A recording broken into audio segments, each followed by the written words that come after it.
Big TV భక్తి సమాచారం WhatsApp ఛానల్లో జాయిన్ అవ్వండి. అన్ని విశేషాలు ఎప్పటికప్పుడు తెలుసుకోండి. మీరు ఈ జీవం ఎక్కడ మొదలవుతుందో సూచించగలరా? అది తల్లి గర్భంలోనా లేదా కాన్పయ్యే సమయంలోనా? అది ఎప్పుడు జరుగుతుంది? ఆత్మ అన్నది శరీరంలోకి ఎప్పుడు ప్రవేశిస్తుంది? ఇప్పుడు మీరు విషయాలను ఊహించుకుంటున్నారు. నేను చాలామంది దగ్గర విన్నాను. అంటే నేను నేర్చుకున్న దాన్ని బట్టి, లేదు నా పెంపకాన్ని బట్టి. నేనిప్పుడు మీ గురించి, నా గురించి, ఇక్కడ ఉన్న వారి గురించి మాట్లాడదాం అనుకుంటున్నారు. మీరు ఆత్మ అనే వేరొకరిని తీసుకొస్తున్నారు ఇక్కడికి. సరే, మనం జీవం అనే పదం వాడదాం. ఎందుకంటే ఆత్మ అన్న పదాన్ని ఇష్టం వచ్చినట్టు వాడేశారు. మీకు తెలుసు కదా, ప్రజలు ఆత్మబంధువుల్ని వెతుకుతున్నారు. మనకి ఈ విషయం తెలుసు, ఎంతో స్పష్టమైన విషయం. అదేంటంటే మీ శరీరానికి సహచర్యం కావాలి, మీ మనసుకి సహచర్యం కావాల్సి రావచ్చు. కాని ఆత్మ అన్నది అది పరిపూర్ణమైనదైతే దానికి సహచర్యం అవసరం లేదు, అవునా? కానీ ఎన్నో విషయాలు జరుగుతున్నాయి. సరే, మనం దీన్ని జీవం అందాం, సరేనా? ఎందుకంటే ఈ పదం అంతగా కలుషితం కాలేదు కాబట్టి.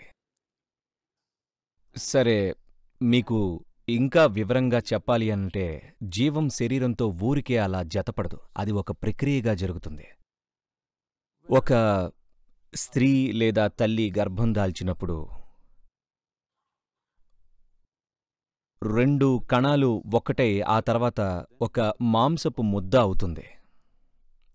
ఈ మాంసపు ముద్ద జీవంగా మారాలంటే గర్భం దాల్చిన 40 నుండి 48 రోజుల తర్వాత జీవ ప్రక్రియ ప్రవేశిస్తుంది.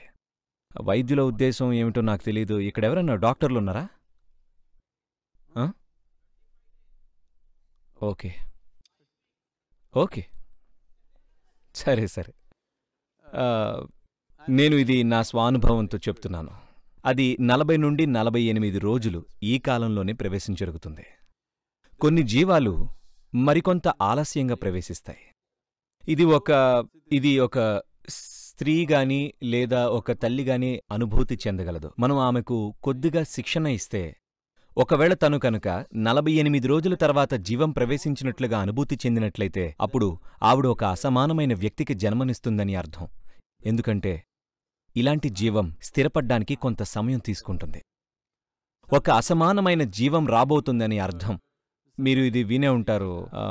ఎవరో గౌతముడి తల్లిని చూసి ఆయన నువ్వు ఒక అసాధారణమైన వ్యక్తికి జన్మనిస్తావు అని చెప్పడం. అలానే ఎవరో యశోదను చూసి నువ్వు ఒక అసాధారణమైన బిడ్డకు జన్మనిస్తావు అని చెప్పడం. ఇదంతా ఏంటంటే నెల తప్పిన 48 రోజుల తర్వాత కూడా జీవం ప్రవేశించలేదంటే కొంచెం ఆలస్యంగా ప్రవేశిస్తుంది. దీని అర్థం ఒక అసాధారణమైన వ్యక్తి రాబోతున్నారు అని. ఎందుకనిలా అంటే నేను ఆ వివరాల్లోకి వెళితే మనం మరెక్కడికొలితే వెళ్తాం. కానీ సాధారణంగా జీవం 40 నుండి 48 రోజుల్లోపు ప్రవేశిస్తుంది. ఇది జరిగిన తర్వాత ఏదైనా కారణం చేత గర్భం అనేది మన శరీరానికి మ్యానుఫ్యాక్చరింగ్ యూనిట్. అందుచేత ఏదైనా కారణం వల్ల ఈ శరీరం ఆ జీవానికి తగినట్లుగా లేకపోతే ఆ జీవానికైనా మరే జీవానికైనా అప్పుడు పుట్టకముందే ఆ జీవం నిష్క్రమిస్తుంది.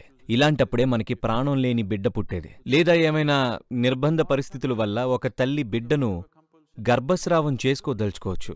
ఇది మరొక విషయం. కాని ఇటువంటి పరిస్థితుల్లో శరీరంతో జీవానికి ఉన్న సంబంధం దాదాపుగా 84 నుంచి 90 రోజుల్లోపు జరుగుతుంది. ఈ సమయంలోనే జీవం దేహంతో జతకడుతుంది. అప్పటి వరకు అది ఇంకా సంశయిస్తూనే ఉంటుంది. అది అనువైనదేనా, ఈ గర్భం సరైనదేనా అని.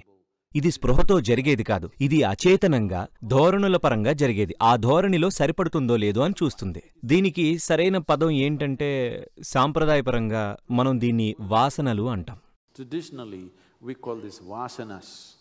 మీ వాసనల ఆధారంగా మీకు అనువైన దేహం కోసం మీరు వెతుకుతూ ఉంటారు. అది ఈ శరీరంతో పాక్షికంగా కూడుకున్నప్పటికీ 90 రోజుల్లోపు నిష్క్రమించవచ్చు. 84 నుంచి 90 రోజుల్లోపు శరీరంతో సరిగ్గా జతకడుతుంది. అప్పటి నుండి ఇది ఒక పూర్తిస్థాయి బిడ్డ. ఆ తర్వాత అది సరైన జీవం అవుతుంది. For more videos like this, subscribe Big TV channel.